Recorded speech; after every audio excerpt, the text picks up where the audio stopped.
Hello students आज हम देखेंगे आपका क्लास 9th के एनसीईआरटी का chapter number 4 linear equation in two variable. NCERT की एक्सरसाइज सॉल्व करेंगे और एक्सरसाइज के साथ ही इसका जो भी कॉन्सेप्ट है वो क्लियर करेंगे। तो चलिए स्टार्ट करते हैं। ये मैंने ऑलरेडी नोटबुक में पहले से नोट किए हुए हैं, तो देखते हैं। फर्स्ट क्वेश्चन इज एक्सरसाइज 4.1 का, the cost of a notebook is twice the cost of a pen. देखिए linear equation in two variable समझते पहले क्या है। लीनियर इक्वेशन का मतलब है ऐसी इक्वेशन जो आपकी लाइन को रिप्रेजेंट कर सकती हैं, ठीक है ना। कोई भी लाइन है, इसकी इक्वेशन बनाएंगे तो वो लीनियर इक्वेशन कहलाएगी। दूसरी टर्म्स में अगर हम समझें तो जिस भी इक्वेशन की मैक्सिमम पावर 1 होती है, डिग्री 1 होती है, जैसे हम लिखते हैं ना 2x + 3y + 3 = 0। तो जब ये लिखा तो इसमें जो वेरिएबल है इसकी मैक्सिमम पावर यहाँ पे कुछ नहीं है, तो मतलब 1 होगा। तो जिसकी मैक्सिमम पावर 1 होती है उसी को हम लीनियर इक्वेशन बोलते हैं, ध्यान रखना है। क्या बोलेंगे उसको? Linear equation. अगर वही पावर, अगर जैसे ये हो जाती 2x⁻2 फिर 3y, अब नहीं बोलेंगे, क्यों? यहाँ मैक्सिमम पावर डिग्री जो है वो 2 हो गई, तो ये हम लीनियर नहीं बोल सकते। तो लीनियर की पहली कंडीशन है कि दोनों मतलब वेरिएबल अगर यूज हो रहे हैं दो, तो उसमें मैक्सिमम पावर आपकी 1 होगी। इन टू वेरिएबल का मतलब है दो वेरिएबल यूज होंगे, एक x और एक y, या कोई और भी वेरिएबल हो सकते हैं। दो वेरिएबल की जहाँ जरूरत होती है हमें तो टू वेरिएबल्स में लेके चलते हैं, तो वहाँ हो गया आपका linear equation in two variables. तो फर्स्ट एक्सरसाइज क्या है आपका, इंट्रोडक्शन कराती है इसमें लीनियर इक्वेशन का। तो ये क्या कहते हैं, the cost of a notebook is twice the cost of a pen. दो चीज़ की बात हो रही है, एक तो आपकी नोटबुक की और एक पेन की। तो इसमें हिंट भी दे रखी थी एनसीईआरटी की बुक में, क्या कि take the cost of notebook to be x। Notebook की जो कॉस्ट है उसको हमने x मान लिया है, एंड दैट द पेन जो है उसकी कॉस्ट हमने क्या मान ली है, y। अब ये क्या कह रहे हैं, जो कंडीशन इन्होंने रखी है उसके अकॉर्डिंग इसमें बस पुट कर देंगे। The cost of a notebook is twice the cost of a pen. जो अगर देखिए पहले तो आप इक्वल रख दीजिए इसमें, x = y। अब इसमें आप देखेंगे कंडीशन क्या कह रहा है, the cost of notebook. Notebook को हमने क्या माना है, x। कॉस्ट ऑफ नोटबुक जो कि x है is twice the cost of a pen. जब दोनों को इक्वल रखेंगे तो इसका डबल है, मतलब कि 2y। जो चीज़ डबल, देखिए twice the cost of pen, pen की जो कॉस्ट है उसका डबल करेंगे तो वो नोटबुक की कॉस्ट के बराबर आएगा, इक्वल आएगा। इसको डबल ना कर दें, ध्यान रखना आपको किसको ट्वाइस करना है। तो twice the cost of pen, और पेन की कॉस्ट क्या है, वाई। तो वाई को ट्वाइस करेंगे तब इक्वल होगा। इक्वल का अगर साइन लगाया तो इसका मतलब दोनों को इक्वल करना भी पड़ेगा, और वो कब होगा, जब इसको हमने ट्वाइस किया। तो ये कंडीशन बन गई। उसके बाद क्या कह रहे हैं, in two variable to represent this statement. अब इस स्टेटमेंट को रिप्रेजेंट करने के लिए कौन सी इक्वेशन बनेगी, वो ये बनेगी। आप इसको एक तरफ ही ले आइए आप, तो ये हो जाएगी x, 2y इधर ट्रांसपोज होकर आएगा तो माइनस में आएगा, 2y = 0, क्योंकि हमें दूसरी साइड इक्वल रखना है। तो ये आपकी बन गई equation in two variable, linear equation in two variable. Next देखते हैं, express the following linear equation in the form of ax + by। ये स्टैंडर्ड फॉर्म होती है, ax + by + c = 0। ये क्या है, आपकी स्टैंडर्ड फॉर्म है linear equation in two variable. x जो भी वेरिएबल यूज कर रहे हैं उसके सामने वाला कोफिशिएंट a, y जो है उसके सामने कोफिशिएंट b, और c आपका कांस्टेंट टर्म होगा, = 0 रखेंगे। And indicate the value of a b c. इसमें ए बी सी मैंने अभी आपको एक्सप्लेन किया ना, तो इसमें आपको ए बी सी बताना है।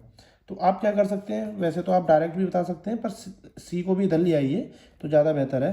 तो एक्स का कोफिशिएंट, इसमें एक्स के जो सामने है नंबर जो है ये से 2 है, तो ए की वैल्यू जो होगी वो एक्स का कोफिशिएंट होती है जो कि है इसमें 2। बी की वैल्यू वाई का कोफिशिएंट होती है जो कि है 3। अब ये सी है तो ये +9.35 इक्वल के इधर आएगा तो माइनस का आ जाएगा ये, तो वो आप एक स्टेप कर लेना, तो ये हो जाएगी सी की वैल्यू -9.35। ए बी सी पूछा है इन दोनों कंडीशन में, इसमें भी निकाल देंगे आप। चाहें तो आप एलसीएम लेके पहले इसको डिनोमिनेटर में से 5 हटा सकते हैं, या आप डायरेक्ट भी रख सकते हैं। तो आप कोशिश करें कि डिनोमिनेटर में आपका कुछ भी ना रहे। तो इसमें से हम क्या करेंगे, डिनोमिनेटर को निकालने की कोशिश करेंगे, और फिर इसमें ए बी सी की कंपैरिजन कर देंगे, या डायरेक्ट भी आप कर सकते हैं। एक्स का कोफिशिएंट क्या है, ए, तो ए की वैल्यू यहाँ पे रहेगी 1, और वाई का कोफिशिएंट अब यहाँ पे कुछ नहीं दिख रहा है आपको, एक तो माइनस जरूर आएगा क्योंकि नॉर्मल जो फॉर्म होती है वो प्लस होती है, ये माइनस आएगा। इसको 1/5 मल्टीप्लाई मान लीजिए, यहाँ पे जो लिखा हुआ है y/5, इसको y/5 ना लेके आप समझिए 1/5 × y लिखा हुआ है, और माइनस का, तो हो गया ना ये इसका कोफिशिएंट। तो b की जो वैल्यू है वो क्या आ जाएगी आपकी -1/5 और c आपका -10 है, c equal -10। A b c की वैल्यू आपकी आ गई। होप आपको समझ में आ गया होगा। उसी तरीके से ये भी इसी के पार्ट है, इसको फटाफट से कर लेते हैं हम, सबको इधर ले आते हैं। -2x + 3y -6 equal 0। देखिए x के सामने माइनस में नेगेटिव में आ रहा है, घबराना नहीं है आपको, साइन के साथ ही रख देना क्योंकि वहाँ पॉजिटिव था। Standard form ax + by + c equal 0। Plus plus है, अगर आपके में माइनस आ रहा है तो वो फिर इसमें काउंट करना है आपको ए बी सी में, ना कि यहाँ पे रखेंगे, ठीक है ना। तो x के सामने वाला a था तो a की वैल्यू क्या होगी -2, b की वैल्यू क्या हो जाएगी यहाँ पे 3 and c is equal to -6। यहाँ पे भी इधर ले आइए आप, x - 3y इक्वल 0। अब a की वैल्यू x का कोफिशिएंट जो है 1, b की वैल्यू y का कोफिशिएंट जो कि है -3 एंड c यहाँ पे आपको नहीं दिखेगा, कोई भी कांस्टेंट टर्म नहीं दिख रही है तो उसको हम 0 ले लेंगे। तो c की वैल्यू क्या होगी आपकी 0। इसी तरीके से ये है, ये आप बताइए कमेंट करके कि इसकी वैल्यू क्या होगी। इसको भी ट्रांसपोज करके उधर ले जाइए। 3x + 2, तो इसमें देखेंगे आप x, तो 3x, y वाली नहीं है तो उसको आप ऐसे लिख सकते हैं 0 × y, 0 की मल्टीप्लाई की होगी तो 0 हो गया होगा, +2 इक्वल 0। जो नहीं है उसके सामने 0 आप ले सकते हैं उसका कोफिशिएंट। तो x का कोफिशिएंट a की वैल्यू क्या है 3 एंड b की वैल्यू है आपकी 0 and c is equal to +2। Okay, ऐसे यहाँ पे y -2, तो x क्या रहा होगा 0 × x + y -2 इक्वल 0। ये जी ये बिल्कुल x का कोफिशिएंट a है, a की वैल्यू है यहाँ पे 0, b की वैल्यू है यहाँ 1। यहाँ पे कुछ नहीं लिख रहा तो बेटा ये नहीं समझ लेना 0 हो जाएगा, 1 होगा, क्योंकि 0 तो होता तो 0 से मल्टीप्लाई होगा तो वो खत्म ही हो जाएगा। 0 किसी भी मल्टीप्लाई में हो तो वो 0 कर देता है, तो इसलिए यहाँ पे 1 होता है मल्टीप्लाई में। तो b की वैल्यू क्या हो गई 1, अगर माइनस का होता तो -1 लेते and c is equal to -2। अब इसको आप करके कमेंट में बताइए। मैथमेटिक्स है, खुद तो आपको करना ही पड़ेगा, तभी आप सॉल्व कर पाएंगे। होपफुली आपको समझ में आ गए होंगे ये। Let's move to the next exercise which is 4.2। तो 4.2 क्या कहती है, which one of the following option is true and why. ये आपको बताना कि इनमें से कौन सा ऑप्शन ट्रू है। y = 3x + 5 has, y = 3x + 5 has, तो ये आपको बताना है। तो इसमें से कौन सा ऑप्शन सही है, तो ये आप बताइए। इसमें unique solution, only 2 solution, infinitely many solution. देखिए हम बारी बारी समझते हैं इनका मतलब क्या है। यूनिक सॉल्यूशन क्या होता है कि जब भी किसी भी इक्वेशन का सिर्फ 1 सॉल्यूशन हो, जब भी किसी भी इक्वेशन का क्या हो सिर्फ 1 सॉल्यूशन हो तो उसको बोलते हैं हम यूनिक सॉल्यूशन। और ऐसे ही अगर 2 सॉल्यूशन हो तो उसको क्या बोल देंगे हम ओनली 2 सॉल्यूशन। ऐसी थर्ड ऑप्शन क्या है, इन्फिनाइटली मैनी सॉल्यूशन। इसके बहुत सारे सॉल्यूशन होते जाएं तो उसको हम क्या बोलेंगे, इन्फिनाइटली मैनी सॉल्यूशन। तो यहाँ पे आप देखेंगे तो हम कितने सॉल्यूशन हो सकते हैं, देखिए बहुत सारे मैनी सॉल्यूशन इसके वो हो सकते हैं। क्यों, देखिए y = x की वैल्यू आप कुछ भी रखते जाइए, 0 रखेंगे तो y की वैल्यू क्या हो जाएगी 3 × 0 + 5, 3 × 0 0, तो 5 हो गया y की वैल्यू। आप x की वैल्यू 1 रखेंगे तो 3 × 1 क्या हो गया 3 + 5 8 हो जाएगा।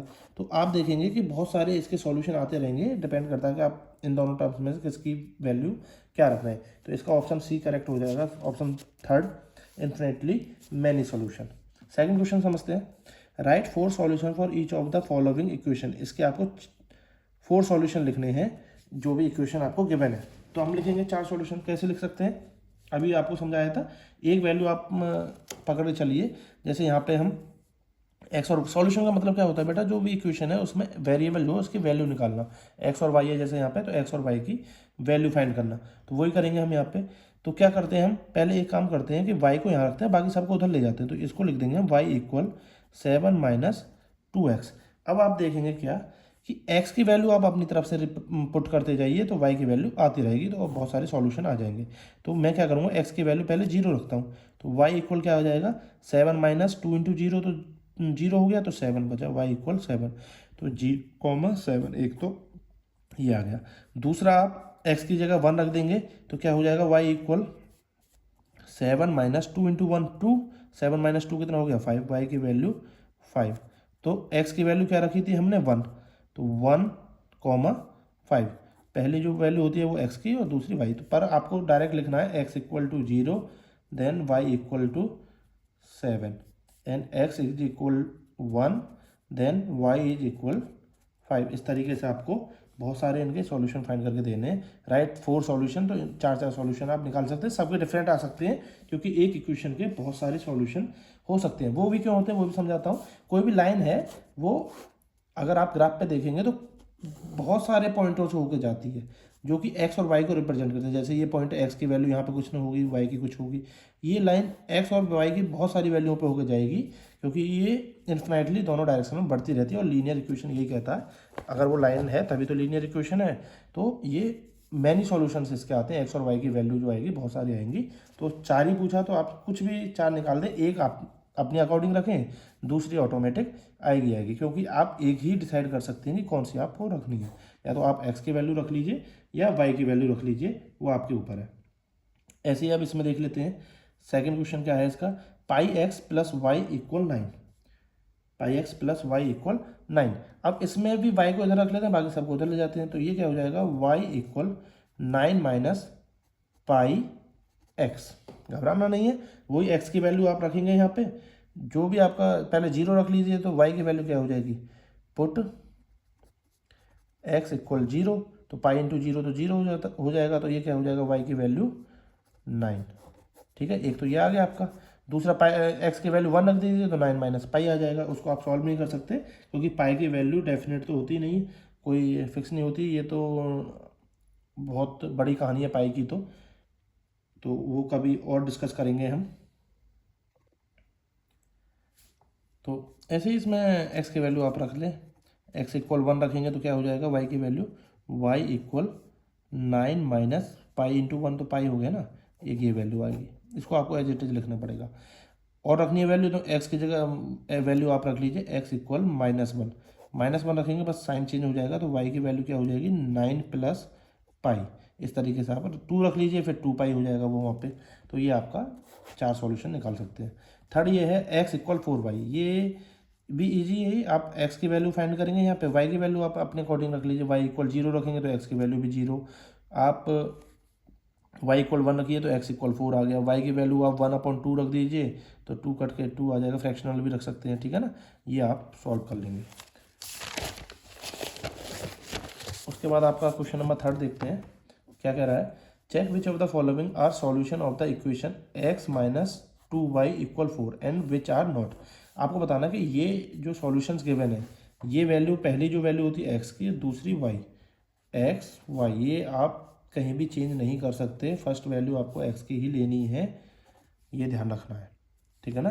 तो अब इसमें आपको चेक करना है कि ये इसके सॉल्यूशन है। कैसे चेक करेंगे, आप इक्वेशन लिख लीजिए पहले तो, x माइनस 2y इक्वल 4, ये मैंने लिख लिया। अब मैं क्या काम करूँगा, इसमें एक साइड को पिक कर लूँगा, या तो लेफ्ट हैंड साइड को या राइट हैंड साइड को। राइट हैंड साइड को मुझे दिख रहा है 4 है, राइट हैंड साइड में 4 है, तो मैं x और y की वैल्यू रखूँगा और लेफ्ट हैंड साइड को सॉल्व करूँगा। अगर 4 आ गया तो सॉल्यूशन है इसका, अदरवाइज नहीं है। तो मैं यहाँ से पिक करूँगा लेफ्ट हैंड साइड, जो कि क्या है, x माइनस 2y। अब x की वैल्यू पहले वाले क्वेश्चन में सबके लिए अलग अलग करेंगे। x की वैल्यू रखेंगे 0, तो 0 माइनस 2 इंटू वाई की वैल्यू क्या है, 2, तो 2 पुट करेंगे तो 0 माइनस 2 2 जार 4। तो x की वैल्यू इसको पुट करने पे हमें लेफ्ट हैंड साइड में क्या मिल गया, -4, जो कि 4 के इक्वल नहीं है। नेगेटिव भी है तो इक्वल नहीं है। बेशक ये 4 है पर ये इक्वल नहीं आया, तो इसका मतलब ये इसका सॉल्यूशन नहीं है। समझ गए बेटा। तो ये आपको चेक करना पड़ेगा हर बार। ऐसे ही आप 2 रख के देखते हैं, तो मैं डायरेक्टली रख के देख लूँगा, x की वैल्यू 2 और y की वैल्यू 0, तो ये कम्प्लीटली 0 हो जाएगा। 2 इंटू 0 करेंगे तो यहाँ पे 2 बचा, 2 4 के इक्वल नहीं होगा, तो ये भी नहीं है। 4 इंटू 0, एक्स की वैल्यू 4 माइनस वाई की वैल्यू 0, बिल्कुल 2 इंटू 0 0 हो गया, तो यहाँ पे सिर्फ 4 बचा जो कि इक्वल आ गया। तो ये इसकी सॉल्यूशंस हैं, ठीक है। और देख लेते हैं √2 एंड 4√2। एक्स की वैल्यू √2 माइनस 2 इंटू 4, वाई की वैल्यू 4√2। अब आप देखेंगे ये बिल्कुल नहीं बन रहा है, क्यों, √2 माइनस 2 4 जार 8√2, ठीक है। ये कहाँ बन रही कहानी, ये तो गड़बड़ा रही है। अगर √2 में कॉमन भी ले लो, क्या बचा, 1 माइनस 8 बचा, जो कि 7 हो जाएगा। 7 √2 तो ये 4 के इक्वल नहीं आ पा रहा है, तो ये भी इसका सॉल्यूशन नहीं है। 1, 1 एक्स की वैल्यू 1, वाई के तो 1 माइनस 2 इंटू 1 2 हो गया, 1 माइनस 2 क्या हो गया -1, जो कि 4 के इक्वल नहीं है, तो ये भी नहीं। तो ये थर्ड ऑप्शन ही इसका एकमात्र सॉल्यूशन है। ठीक है, अब देखते हैं question number 4। Find the value of K if x equal this y equal this is the solution of. देखिए ऐसे बहुत सारे क्वेश्चन आते हैं जिसमें बोला होता है कि भाई ये इसके सॉल्यूशन हैं तो फिर है, आपको वो मानना है। तो इसमें अगर ये इसके सॉल्यूशन है तो वो फिर रख देना है आपको 2x प्लस 3y इक्वल के। ठीक है, तो सॉल्यूशन क्या होता है, जब भी कोई भी इक्वेशन है, अब इसको आप दूसरे तरीके से भी सॉल्व कर सकते हैं। वो कैसे कर सकते हैं, जो आपकी ये गिवन है इसको आप पूरा स्टैंडर्ड फॉर्म में लिख दीजिए, x माइनस 2y, 4 को भी इधर ले आइए, -4 इक्वल 0। सॉल्यूशन रखने के बाद अगर 0 हो जाए तो ये इसके सॉल्यूशन है, नहीं तो नहीं। अगर आपको ऐसे समझ में नहीं आया हो तो आप ऐसे भी कर सकते हैं। आप क्या काम करेंगे, x और y की वैल्यू रखेंगे, सब कुछ आप इधर ले आए, वही बात है, left hand side right hand side के इक्वल आ गया, 0 के इक्वल आ गया, तो सॉल्यूशन है। तो मीन्स आप पुट करिए, अगर वो 0 हो गया तो सॉल्यूशन है, अदरवाइज नहीं है। तो यहाँ पे क्या है, बोल रहे हैं कि ये इसके सॉल्यूशन है तो हम इसको इस तरीके से लिख देते हैं 2x प्लस 3y माइनस के इक्वल 0। अब हमने ये इस तरीके से लिख दिया। अब क्या करेंगे, इसमें जो x और y की वैल्यू है ये पुट करेंगे, तो ये सॉल्यूशन है तो ऑटोमेटिक 0 हो जाना चाहिए सब, तो हम वही 0 के इक्वल रख देंगे, x और y की वैल्यू रखेंगे। x क्या है यहाँ पे 2 और y इक्वल 1, तो 2 इंटू 1 प्लस 3 इंटू वाई की वैल्यू क्या है, सॉरी x की वैल्यू 2 था तो 2 रखेंगे, y इक्वल क्या है 1 माइनस के इक्वल 0। अब माइनस के को इधर ले जाएंगे, ट्रांसपोज कर देंगे, 2 2 जार 4 प्लस 3 इंटू 1 3 इक्वल के, माइनस के इधर आया तो प्लस के हो जाएगा। ठीक है ना, के की वैल्यू फाइंड करनी है, तो 4 प्लस 3 क्या हो गया 7, के इज इक्वल टू 7। ये हो गया आपका फोर्थ क्वेश्चन। ओके स्टूडेंट, अभी आपको समझ में आ गया होगा लीनियर इक्वेशन क्या है, तो बहुत बेसिक सा चैप्टर है, अच्छा चैप्टर है। अब आपका देखते हैं हम चैप्टर नंबर 5। ठीक है ना, इसी वीडियो में कवर कर लेते हैं क्योंकि बहुत छोटे छोटे चैप्टर हैं दोनों ही। तो चैप्टर 5 क्या कह रहा है, introduction to Euclid geometry. Geometry के जितने भी टर्म्स हैं उनका इंट्रोडक्शन है इसमें हम, तो वो अभी चैप्टर में समझेंगे क्या है। तो first question is which of the following statements are true and which are false. शायद बाहर कोई युद्ध हो गया कुत्तों का, तो थोड़ा सा वेट कर लेते हैं।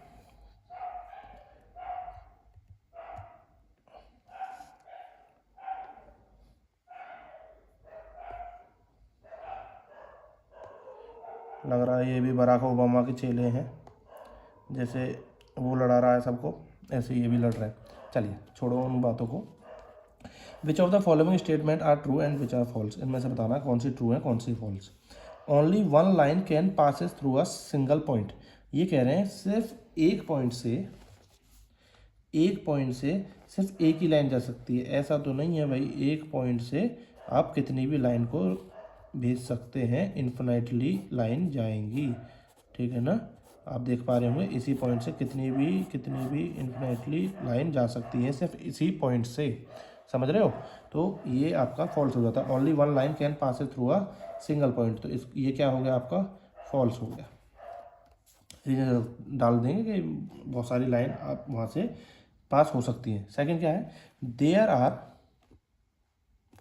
There are an infinity number of line which is passes through the two distinct. Distinct क्या होता है कि आपके दो अलग अलग पॉइंट होते हैं। ठीक है ना, दो अलग अलग पॉइंट जब भी होंगे उनको हम डिस्टिंक्ट पॉइंट बोलते हैं या डिफरेंट पॉइंट्स बोलते हैं। ये कह रहे हैं there are an infinite number of lines, कह रहे हैं कि ऐसे बहुत सारी लाइन्स हो सकती हैं जो दो अलग अलग पॉइंट से होकर जा सकती हैं। तो बना के देखते हैं वैसे अगर पॉसिबल है या नहीं ऐसा। देखिए एक तो ये बना दी मैंने, अब मैं अगर इसके अलावा कहीं और बनाऊंगा, थोड़ी सी भी मैं इधर करूंगा तो वो ऐसे निकल गई, और थोड़ा सा हटाऊंगा तो वो इधर निकल गई, वहाँ पे नहीं जाएगी।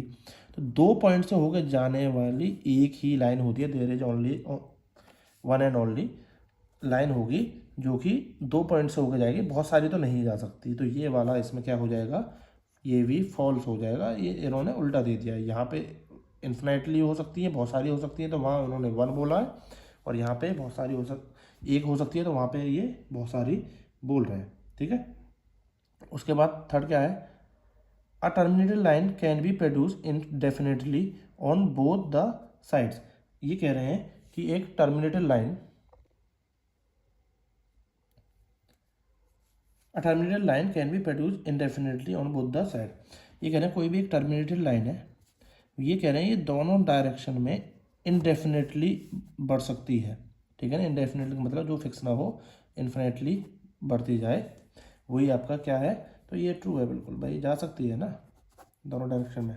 फोर्थ क्या है, if two circle are equal then their radii are equal. बिल्कुल, अगर दो सर्कल अगर इक्वल हैं तो उनकी रेडियस भी इक्वल होगी, तभी तो इक्वल होंगे, क्योंकि सर्कल में एक ही डायमेंशंस होती है, वो रेडियस है, रेडियस से ही तो सर्कल बनता है, बिल्कुल इक्वल होंगी, ठीक है। ये भी क्या है आपका ट्रू है। क्वेश्चन 5 क्या है, इन फिगर 5.9, ये फिगर आपको दे रखी है, वहाँ पे क्या पूछ रहे हैं ये इसमें कि if A B equal P Q and P Q equal X Y then A B equal X Y. ये कह रहे हैं अगर ये जो लाइन है इस लाइन के इक्वल है और ये वाली लाइन इसके इक्वल है, तो क्या ये भी इक्वल होंगी? बिल्कुल होंगी भाई, बिल्कुल 100% इक्वल होंगी। जैसे सपोज कीजिए ये 5 है और ये इसके इक्वल है, तो ये 5 है, और ये इसके इक्वल है तो ये भी कितनी होगी 5, तो ये आपस में भी तो इक्वल हुई। तो वही बात है, ये दोस्त है इसका और ये दोस्त है इसका, तो ये आपस में भी दोस्त होंगे, ठीक है। तो अब ये 5.1 का फर्स्ट हो गया। उसके बाद देखते हैं next second, give a definition for each of the following terms. Are there other terms that need to be defined first? What are they and how might you define them? तो ये कह रहे हैं कि इन जो टर्म्स हैं इनको आप डिफाइन कीजिए। देखिए मैं एक्सप्लेन कर देता हूँ, डेफिनेशन तो आपके बुक में है ही। पैरेलल लाइंस क्या होती हैं, ऐसी दो लाइन जैसे कि आपको यहाँ पे दिख रही है, एक ये लाइन बनी हुई है, एक ये लाइन बनी हुई है। देखिए लाइन कितनी तरीके से हो सकती है, लाइन का मतलब है जो इन्फिनेटली दोनों डायरेक्शन में बढ़ती रहे। ये आपको 3 तरीके से मिल सकती हैं। एक तो ये जिनके बीच में पैरेलली फिक्स गैप रहता है, कहीं भी चले जाए, जैसे आपकी ट्रेन की जो पटरी होती है वो होती है, तो एक तो आपका ये हुआ। दूसरा क्या है कि कोई भी लाइन इस तरीके से हो सकती है जो एक बार तो इंटरसेक्ट करेंगी, उसके बाद जीवन में कभी नहीं मिलेंगी। ये इधर गई, तेरा रास्ता अलग, मेरा रास्ता अलग, ठीक है। आज से अपनी तेरी दुश्मनी, तू अपने रास्ते मैं अपने रास्ते, एक बार मिलेंगे बस ये, ठीक है। इंटरसेक्टिंग लाइन हो गई। जो कभी ना मिले वो पैरेलल लाइन हो गई, ठीक है ना। जो कभी नहीं मिलती वो क्या है, पैरेलल लाइंस। और तीसरी कौन सी बची, तीसरी है वो जो बिल्कुल कोइंसाइड हो, एक के ऊपर एक। छोड़ेंगे ना हम तेरा साथ हो साथी मरते दम तक, वही वाली ये दो लाइन होती हैं जो एक के ऊपर एक होती हैं, ये होती हैं आपकी कोइंसाइड लाइन, ठीक है ना। अब इसमें क्या बोल रहा है, पैरेलल लाइंस मैंने अभी आपको एक्सप्लेन कर दी क्या होती हैं, जो कभी भी ना मिले। परपेंडिकुलर लाइन समझते हैं क्या होती है। देखिए वो इसी का पार्ट है, परपेंडिकुलर लाइन भी इसी का पार्ट है, इंटरसेक्टिंग लाइन का वो एक ही बार करेंगी। ऐसी लाइन जो एक दूसरे को परपेंडिकुलरली क्या करें, इंटरसेक्ट करें, मतलब कि 90 डिग्री पे करें, वो परपेंडिकुलर लाइंस होती है। उसके बाद क्या है आपका लाइन सेगमेंट। लाइन सेगमेंट क्या होता है बेटा, किसी भी लाइन का एक बीच का पार्ट उठा लिया, मतलब ये जिसको आप अब तक लाइन सोचते थे, ये लाइन सेगमेंट होता है जो कि फिक्स होता है। यहाँ से इसकी लेंथ भी फिक्स है, डेफिनेट लेंथ होती है, 2 एंड पॉइंट होते हैं, एक यहाँ पे एक यहाँ पे, ये आपका लाइन सेगमेंट हो गया, ठीक है। रेडियस ऑफ अ सर्कल आपको बहुत अच्छे से पता है, कोई भी सेंटर से सर्कल के बीच की जो डिस्टेंस होती है उसी को क्या बोलते हैं हम, radius of the circle. Square बेटा क्या होता है, स्क्वायर तो आपको पता होना चाहिए। स्क्वायर होता है आपका क्या, जिसकी चारों साइड इक्वल होती हैं, ए एन 90 डिग्री का आपका एंगल होता है, वो ही आपका क्या कहलाता है, स्क्वायर कहलाता है। तो ये सारी टर्म्स आपको समझ में आ गई होंगी क्या कहना चाह रही हैं। तो इसका बेसिक था, ये आपको पता होगा वैसे तो, फिर भी नहीं पता मैंने बता दिया है।